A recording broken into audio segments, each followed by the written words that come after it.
So that's the theme tonight. How to maintain economic solvency in an age of depression. And I know it sounds like a pretty heavy topic, and it is really, but the good news is the idea here is that we are able to present some hope, some alternatives, some paths for people to take, something to grab onto, like a life preserver that may very well help you get through the times that are ahead. And Lord knows, these days, most of us are broke. And there's a reason for that. That's the plan. All right? That's where the elitists want everybody broke and dependent. And if they can control your money, if they can control your food, if they can control your children, they got you. And you can see how they've accomplished quite a bit along those lines so far. All right, so let's get right into it. I'm going to cover some concepts. Much of this will be, I'm sure, review for many of you. It's always good to have a good review. These aren't any new brilliant ideas that I've come up with. These are things that I've learned and had hammered into my head over the years. And the reason I bring it up is because they're solid, they're rock solid, and they've passed the test of time. Okay. Hopefully you will come away with a couple new gems, a couple new ideas, perhaps some new motivation to put together a plan and then implement it. You know, a lot of people have plans, but they don't do anything with it. You know, it's like knowledge. Knowledge is useless unless you put it to work, put it to use. All right. So let's get on with it. Recent show just last week, Tucker Carlson talking about how the standard of living is plummeting. I've used this slide in other presentations. You may have seen it. It's worth looking this video up on YouTube. You can look it up by the title, right? And it's a very good presentation on what the status of the economy is and how it's affecting people, how it's affecting us, you and me. All right. I'm not going to beat that dead horse. You know about that already. We've talked about it. You've probably seen this slide or maybe even this video from Robert Kiyosaki. Again, the elitists have us all programmed to be poor. So if that's the program, if that's the corral that we're being steered into, how do we step out of that corral? How do we avoid being corralled with the herd? How do we avoid being victimized by the plan? All right, we've got to be at least one or more steps ahead, and we've got to be thinking on our feet. We've got to have a plan, and we've got to be doing something with that plan, right? So definitely another good video to look up. So let's talk about some risk factors. I mentioned in my email some of the categories of people where most of us fit in.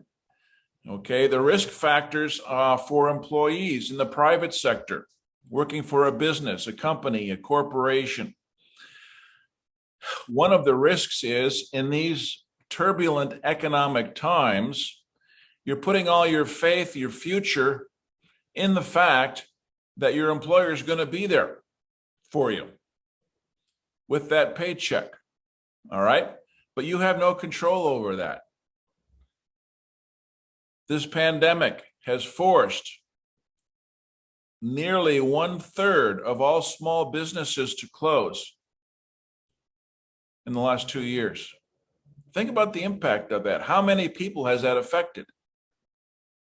All right. So if you're an employee, you're essentially renting your time for a fixed fee. And time, if you think about it, is all you have in your life. So you're renting your life for someone else's use. All right. That's not an ideal situation. So the risk factor here is you don't have control over your employer or the economy that the employer operates in. Those are your biggest risk factors. Okay.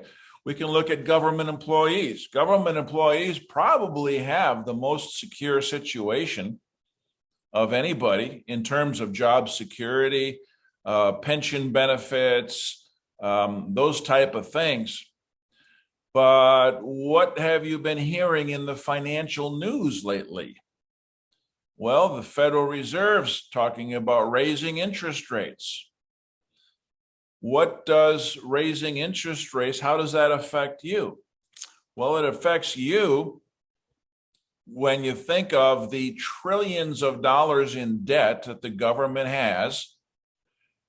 When the interest rates rise on trillions of dollars of debt, that has a huge negative impact on the cash flow of the government. And it wouldn't be the first time that in a debt crisis that the government has had to slash budgets, lay off entire departments, release thousands of employees at a time. Okay, we don't have to look much further back than the 70s with Jimmy Carter, when inflation was rising so high. You might remember the gas lines back in the early to mid 70s, the gas lines with the inflation so high that the Fed, in order to maintain an economic balance, they have to keep the interest rates higher than the rate of inflation. Okay, so without getting into a whole economic lesson here, think about the inflation that we have today. Think about the Fed raising those interest rates and having to keep those interest rates higher than the rate of inflation, which is starting to go through the roof, what that's going to do to the debt load and how that's going to affect government employees. Okay, so just something to consider and keep in mind. Again, you don't have control over that. Small business risk factors. Don't have to go too deep on this. We know what state the economy is in. All right. Again, 30% of small businesses have had to close. In a turbulent economy, in a shrinking economy, which is what's happening, what inflation is going to cause a shrinking economy, because people are paying more for the basics of living. They don't have as much money now to spend on other things, which means the economy will be shrinking. So how will the small business fare in a shrinking economy? Something to think about. A lot of small businesses are on the edge as it is right now after the last 2 years, if they've been lucky enough to stay in business. All right. And the same thing goes with professionals. If you're a lawyer, a doctor, a technician, a health practitioner of some kind, it could be that many of your clients use your services not as a necessity, but as a maintenance and prevention and that kind of thing. And if they don't have the money, that's going to affect your business. Okay. These are all different ways that our current economic climate are affecting us, no matter what position that we're in. So you've probably seen Robert Kiyosaki's cash flow quadrant. I've talked about it before. And just to review, this is kind of like the hierarchy of where you want to be. As an employee, you have a job and a paycheck. Great. Okay. But again, you're renting your life for a fixed amount. If you move into the self-employed category, that's better because now you can control your own time, right? You don't have to punch a clock. You don't have to be at a certain place at a certain time. Most people, are self-employed. They work from home. Gives you a lot more flexibility, and that's much more advantageous. Although it can be much more stressful too, based on your cash flow. Anybody who's been self-employed has gone through some hard times, and they know what that's like. Okay, but that's a step up from being an employee. The thing is, being self-employed, as soon as you stop working, you stop making money. So if you take a 2-week vacation, you're not working during that time and you have no income typically. All right. So that's where you want to move into the B quadrant. As a business owner, you own the system that works for you. Maybe you own a restaurant. Maybe you own some kind of a distributorship of auto parts, a retail store, a consulting business, whatever. Okay. That business is established. You've got employees making things happen. You don't always need to be there. Although most business owners, small business owners anyway, will tell you that they're more a slave to their business than they were to their job. Sometimes they wish they were back as an employee where you had fixed hours. You could go home at 5 o'clock because business owners generally don't. All right, but at least you have a system that works for you. Definitely requires your input, but ultimately you want to be an investor where your money is working for you and you don't have to have the input into the system, whatever system that you have. Okay. So when you're making a financial plan, this is ultimately the goal that you want to have, is to get your money working for you instead of you working for money. All right. So whatever level that you're at, you want to have excess cash flow, more than what you need to get by on, and start putting that money to work.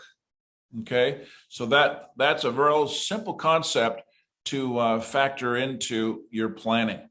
All right. And so speaking of investing, many of you know that I do a lot of trading in the markets, and I manage accounts for clients and do different things along those lines. So I'm in the markets every day. I've picked out these 2 dates, November 24th, 2019. In fact, I was in Moscow giving a presentation to financial professionals there, talking about market risk, which was relating to banks and the institutional risks that exist in the status quo financial industries that most of us are familiar with, and comparing that risk in many of those markets, stocks, bonds, a lot of the traditional markets, versus alternative assets. All right, so I was talking a lot about alternative assets at that point in time. Those alternative assets mostly being commodities, gold, silver, cryptocurrencies. But this is just one example. I'm not going to get into that here. This is a weekly chart. So you can see that when I started talking about this back in Moscow in 2019, you can see what has happened to wheat. Okay, this big spike at the end is when the whole Ukraine thing blew up. All right, and you can see what happened to the price of wheat. It is now around 1,100. All right, for a futures contract. So that's a pretty nice gain. Wouldn't you like to have been an investor back in 2019 and had positions on wheat? All right, that would have, based on the leverage you can get, that would have multiplied your investment several times over. Okay, so that's just one example to see what can happen if you're in that investor quadrant, and how you can greatly increase your wealth, getting your money working for you. Okay, and you don't have to work so hard. So ultimately, you want to have multiple streams of income. I use the example of a baker. So you have your own business, you have a bakery, you got the best bread and pastries in town. All of a sudden, there's a big fad of people that want to go gluten-free, and your business drops 50%, or for whatever reason. Okay, the economy drops. All right, compare that to the guy who has the grocery store. Well, he's got the bakery department. His bakery sales are down too, but he's making it up in fruits and vegetables, or health and beauty aids, or auto parts, or kitchen utensils. Any of the other departments that he has, those are all different profit centers in his business, and he's got multiple streams of profit centers. Okay, so it's the same idea as has been in investing for the longest time: diversification. All right, you want to manage your risk by diversifying your portfolio. So if you're heavy into certain stocks and the stocks take a big dive, well, maybe the investments you have in oil and gold are going to make up for that. They'll balance it out. Okay. So again, if one stream of income dries up, you've got others to make up the difference. All right. So multiple streams of income is something that's important to have. How might that work for a practitioner? Let's just say, we know a lot of folks that are doing some kind of a health business. You've got a specialty in certain disease prevention and health treatments. You're working out of your home. All right, so maybe you set up a private member association and your clients become members. They might pay a fee to become a part of the club, the association. And with that fee, they get certain benefits. You might then branch off and start offering certain newsletters on specialty topics, and you could sell a subscription to those newsletters. All right. Then you do occasional live seminars or workshops, and that can become a profit center. You record those and make those available for video on demand, and that becomes a recurring revenue stream. Okay, so you can see where you can take one area of specialty, perhaps branch off on it a little bit, and create multiple streams of income so that you have that level of diversification to spread out the risk. If one starts drying up on you, you've got others that you can hone in on, focus, maybe put emphasis on, and bring the fish in the boat that way.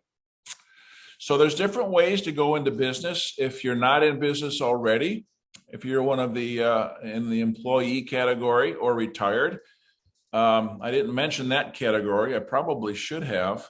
And let me do that now. For our retirees, you're on a fixed income, more than likely, unless you've got some other business activity going on. But most retirees have a fixed income. And with the inflation that we're seeing now, that's a big risk factor that, you might have to go from eating meat to eating beans, just as an example. So that's a huge risk factor for retirees. But to get into business, different ways. You can buy a franchise. Let's say you want to buy a Subway sandwich franchise. You start looking at the franchise fees.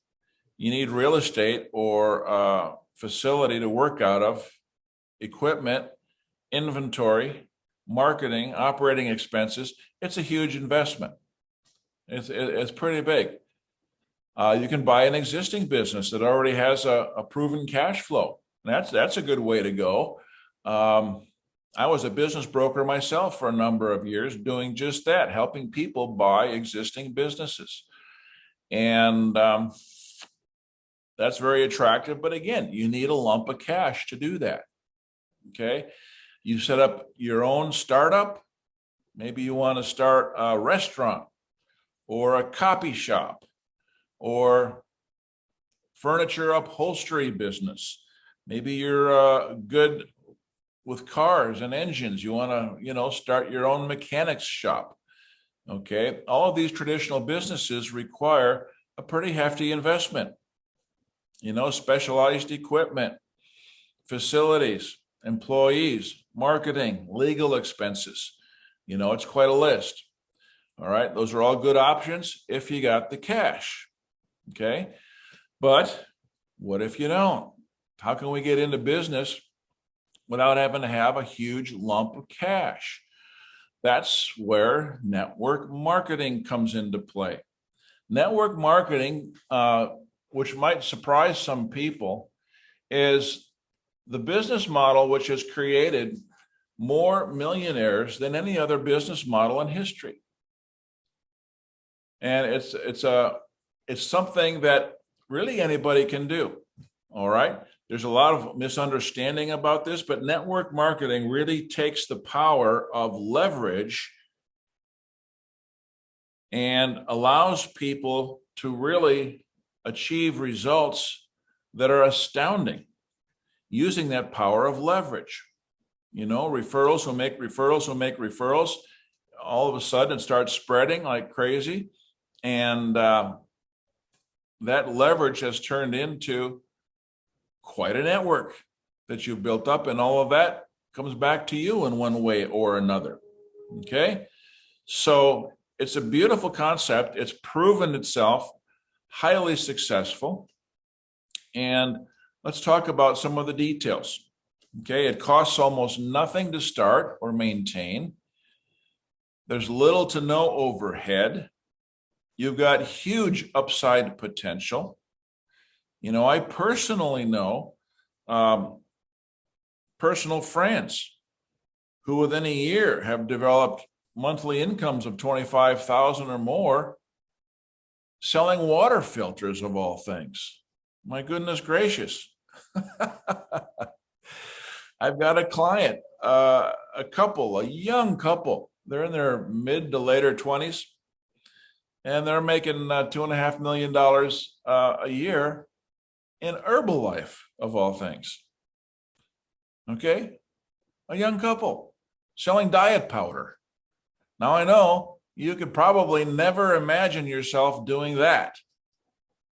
But my point is, people are doing it. All right. And that's the power of network marketing.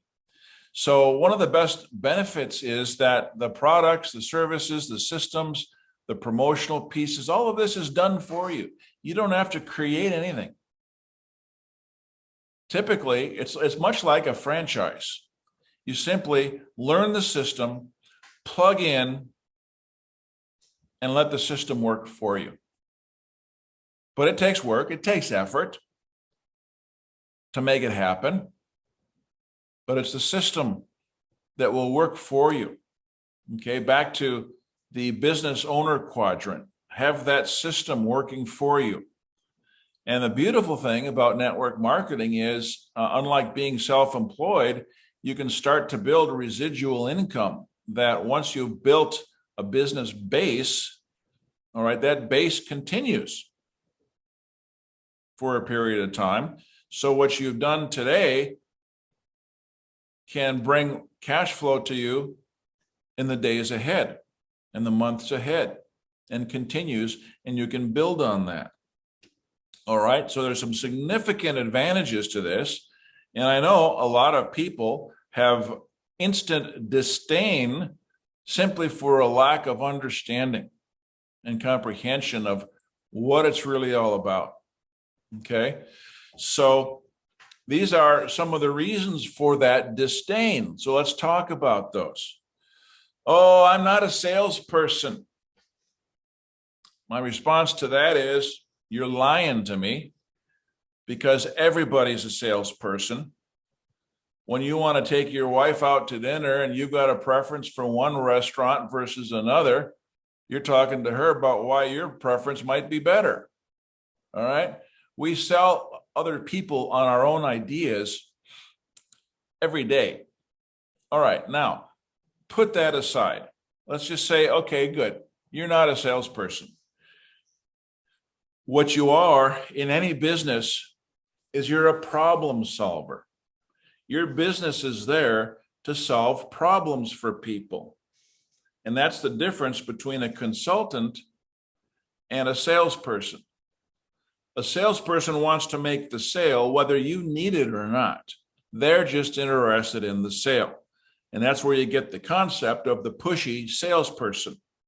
Whereas, as a consultant, you're there to solve a problem and offer a solution to that problem, right? If you can solve the problem in a way that's reasonable and valuable, well, guess what? The sale is going to happen automatically. So bear that in mind, the difference between salespeople and consultants. Business people are problem solvers, okay? How is a Subway sandwich franchise owner a problem solver?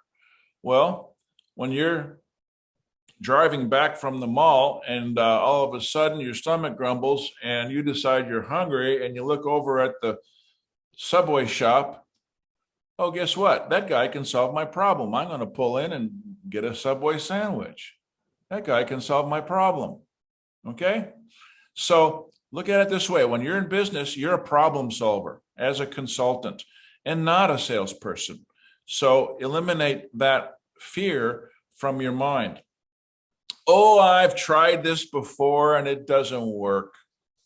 Well, what about those young couples that are sitting in a brand new, luxurious, spacious home that they just bought with the profits of their network marketing business? It worked for them. What about the multiple millionaires that have been created in the network marketing business? It worked for them. What about the people that are not millionaires, hugely successful, but have been able to supplement their income enough that they could at least fire their boss and get off on their own, living a life of independence? And there are tens of thousands, if not more, of those people. So it's not that it doesn't work. It often comes down to the fact that the person doesn't work, doesn't follow the system, doesn't follow the training, doesn't have the commitment or the persistence to overcome any obstacles that come up, objection, disappointments, resistance. Oh, this doesn't work. People aren't just banging my door down right now. All right. That's where a lot of people fail because they quit. It's the old adage, winners never quit and quitters never win.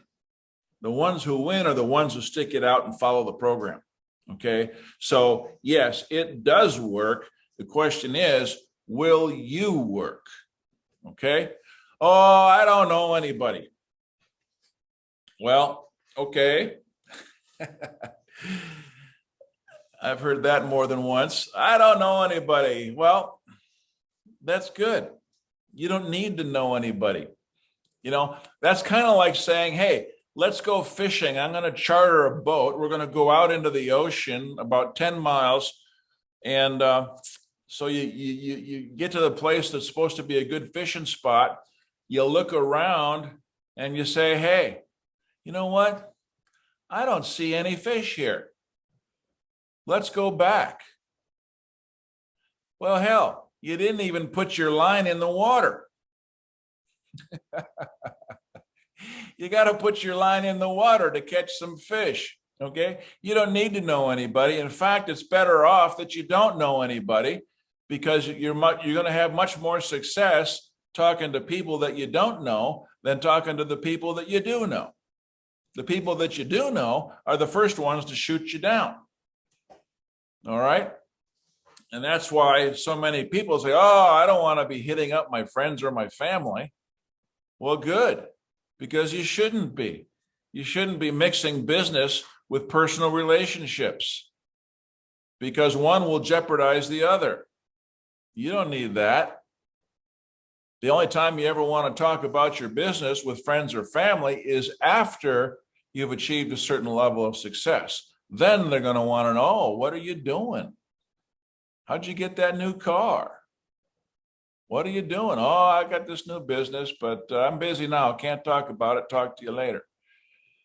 So friends or family are the last people that you want to be dealing with. You want to be dealing with, it's the old biblical scripture, something to the effect, if I can paraphrase, that, a prophet is never accepted in his own city.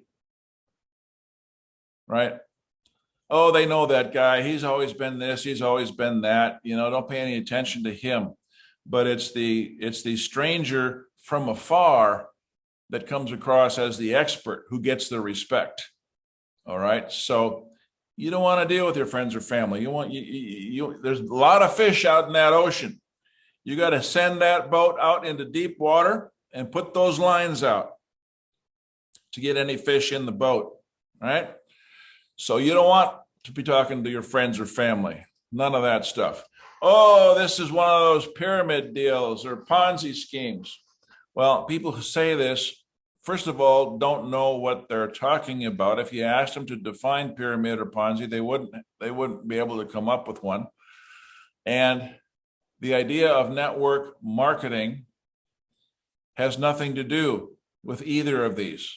All I would say is look up the definition, understand it, and then understand the system that you're looking at and be able to draw the lines of difference between the two. Okay? Network market, no one has ever gone to jail buying a beautiful, luxurious home from the profits of their network marketing business. Can I put it that way? Okay. You got the Madoffs of the world in the financial circles who are taking investors' money and paying the old investors off with the money from the new investors. All right, that's a Ponzi. Paying off the old with the new money. All right. So understand what you're looking at there and what these terms actually represent before you start using them in a way that's generally, let's just say, not well informed, to be as polite as I can. So the key to success in business is this. It's simple. Find a need and fill it. Find a problem and solve it. It couldn't be any more simple than that. Oh, you got a pain? Here, let me do something to take that pain away. Oh, really? Wow. Yeah, thank you. Okay, it's that simple, people. Find a need and fill it in a way that's reasonable and mutually beneficial. Do that, and you'll be successful like you've never dreamed of. So here are some needs to fill. What kind of business could I get into? Here are some needs that people have. Well, first of all, people like to eat, don't they? That's something that you might keep in mind. People need extra cash flow, talking about inflation, talking about fixed or limited incomes as employees or retirees. They need extra cash flow to make up for these increased prices. People want better investment returns. Interest rates are ridiculously low. The stock market's a bubble. The retirement plan isn't doing much of anything. All right. People want better returns. People value financial privacy. You know, you hear about people getting their bank accounts locked down today. People getting canceled by the cancel culture, getting their accounts shut down. All right. Well, those things only happen when you have financial assets that can be found. Simple thought, right? Enough said there. People are starting to see empty shelves on the grocery stores. And there's a lot more interest all of a sudden in people wanting to grow their own food. As we all should be thinking about that. And so there are programs available that if you live on the 10th floor of an apartment building, they can show you how to grow food on your small little patio or even in the house, indoors. Some amazing creative concepts coming to the fore. All right. We all know we need to get away from big pharma, get into holistic healing and health. That's a huge topic these days. People understand now much better than they ever have before what the control system is all about, and they want to escape that. You hear me talking about wanting to come out of Babylon on a regular basis. All right. And people want alternatives to the status quo. They just want alternatives to everything. The status quo isn't cutting it anymore. People have lost faith in their institutions, government, schools, banks, are all failing us. We need something different. All right. So you could pick any one of these items and build a complete business on just that one item. Providing information, expertise, options, alternatives, tools, educational programs. Okay. Any one of these, you could build a highly successful business. And there's many more. I'm sure you could come up with many more, with your own experience and imagination. But these are just some ideas. So where can you find all of that? Here in the Community Support Network. We've just developed a resource center that provides people with valuable experience and information, ebooks, PDFs, specialists in each of those areas that I just mentioned. So you don't have to pick one. In CSN, you have access to all of that. Okay. This is just a short list of some of the topics or benefits that members of CSN have access to. Okay. Give you a minute just to kind of scan it real quick, but it's quite a list. And again, this is just a short list. Okay. All of this information is available in CSN, the new CSN Resource Center that has just been unveiled. Probably you've seen one of my recent presentations on this. All right. And you'd think that would cost a lot. But do you think most people could afford this? So price certainly is not going to be an objection. There's thousands of dollars worth of information in there. I've personally joined educational programs, several in fact, that were $10,000 each and didn't have the information that CSN is offering, which I just showed you. Okay. So that gives you some level of comparison. Why are we doing this? Because we want to grow CSN. We want to use leverage. We want to make it easy for people to participate. We want to help people that need the help. And so we want a very low threshold that anybody can do in terms of entry level. And with that, we can gain the leverage to build our network where a monthly residual income will be coming back to us many, many, many times over. Okay. So I won't get into detail on that right now, other than to say that this is our internal economy. I call it our internal economy. And the beautiful thing is, if you participate with CSN, there's no need for massive marketing. You don't need to be a marketing guru and learn how to use funnels and do internet marketing and Facebook advertising. We can teach you all that. And that's a part of the training system if you really want to ramp it up in those areas.